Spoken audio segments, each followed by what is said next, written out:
found a pup sea otter out at 10 o'clock. It's picture-perfect moments like this that draw large crowds to the Elkhorn Slough National Reserve every year. Anywhere between 80 to 200 otters call the estuary home, making it a prime spot to see the animals. And let's face it, they're cute and furry. Quarter-sized piece of fur on a sea otter, you're gonna have over 1 million hairs. But fragile. Well, otters live on a fine line of existence. They don't have a big blubber layer like seals and sea lions.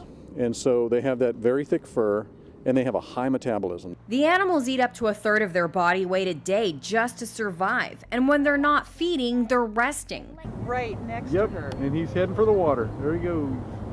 Rest that's interrupted when people get too close or linger for too long, like this photographer who stalked an otter for an hour. According to a multi-agency study of otters living in the slough, it's having an effect. They found that each time an otter is forced to change its behavior by someone approaching it, it takes about 15 minutes on average for that animal to calm back down and resume whatever it was, whether it was sleeping or eating, grooming.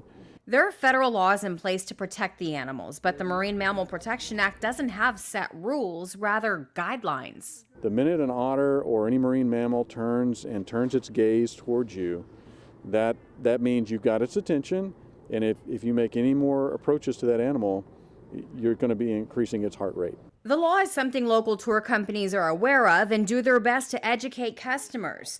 Kayakers are visitors here and should be respectful of the animals in their natural habitat. The Marine Mammal Protection Act is in place here. Kayak Connection says it reminds customers at least 4 times to keep a safe distance, not to point the bow directly at the animal, and if approached, stay still or slowly back away. We want to do everything we can to keep the marine mammals in their natural state and not interfere with their lives. And the owner says he's actually called out other visitors who get too close. Do not hoot, holler, or yell at the wildlife.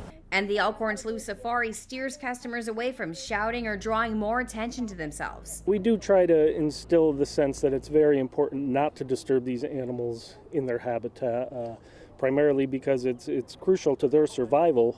NOAA says education and outreach are the best ways to let visitors know about the regulations, but they also want visitors to know. They may have had one interaction with the otter, but that otter has had dozens of others. That one interaction someone has with them, they don't see what happens a week later, 2 weeks later. They don't see perhaps even a dead animal 3 months down the road that's lost its weight, is so weak it can't hunt anymore, and it dies. So they're urging people to love the animals responsibly rather than loving them to death. In Moss Landing, Mariana Hicks, KION, your Central Coast news source.